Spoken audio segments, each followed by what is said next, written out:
بڑا گنہگار ہوں. ابھی بھائی خدا یار مجھے کہہ دیں بولی صاحب تو سب بڑے گنہگار ہو, میرا رنگ تو سب ٹینڈر ہی ہے.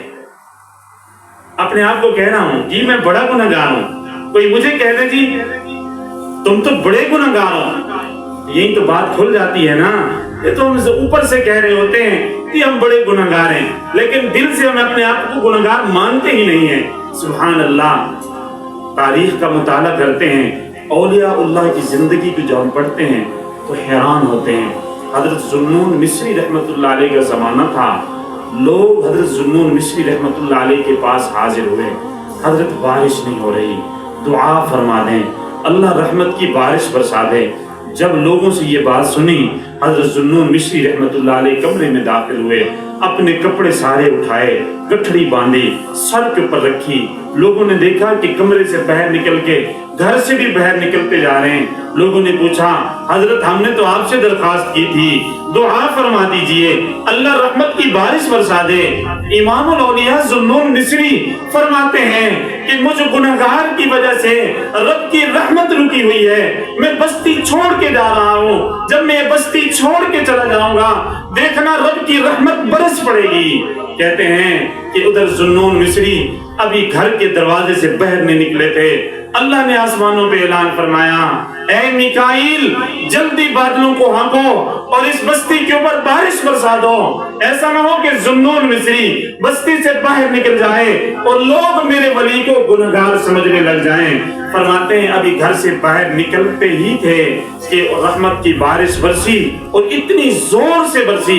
میرے دوستوں دیکھو اولیاء اللہ کو لوگ کہتے ہیں گناہوں کی وجہ سے رحمت کی بارش نہیں برس رہی, اور وہ کیا کہتے ہیں تمہاری وجہ سے بارش نہیں رکی ہوئی, مجھ گنہگار کی وجہ سے بارش رکی ہوئی ہے. آج پتہ ہے ہم بارش رکی ہوئی ہوں تو ہم کیا کہتے ہیں یار سارے علاقے بڑے گناہ ہوندے پہن جی, بڑے گناہ ہوندے پہن جی, فلاں نے ان کیتا فلاں نے انج کیتا تے ہی وجہ تو رحمت کی بارش رکی ہوئی ہے. اے دوسرا نے بارے تو نہیں, اے فلاں نے ایک کرتوت کی دن فلاں نے ایک کرتوت کی دن, کہیں اپنی گربانش بھی جھاتی پاتی, کہیں تو بھی اپنے بارے غور کیتے ہی کہ میرے کیا کرتوت ہیں. ایک آدمی ہے ایسے بات ہو رہی تھی تو کہنے لگے مولانا بڑا پریشان, زندگی میں سکھ ہی نہیں ہے, ایک پریشانی ختم ہوتی ہے دوسری پریشانی ساتھ ہوتی ہے, ایک معاملہ بھی سلجھایا نہیں ہوتا دوسرا مسئلہ کھڑا ہو جاتا ہے, زندگی میں بالکل سکون نہیں ہے.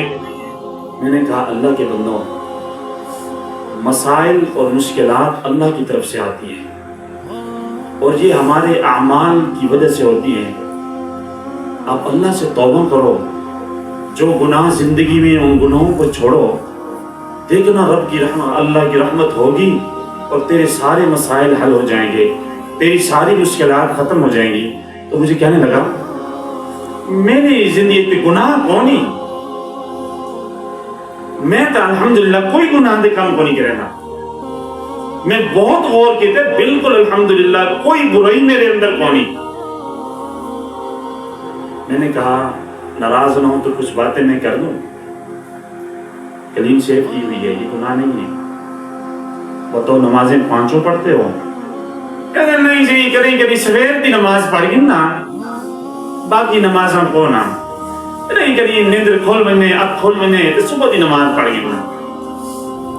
اچھا نماز نہ پڑھنا گناہ کون نہیں, تمہارے میرے اندر تو کوئی برائی کون نہیں, میرے اندر تو کوئی یہی کون نہیں, نماز تو پڑھدا کون نہیں, پینٹ شرٹ تو پائی ہوئی ہے, صحیح لباس تیرا ہے نہیں, سنت کے مطابق تیری زندگی ہے نہیں, تو میرے اندر گناہ بھی کون نہیں.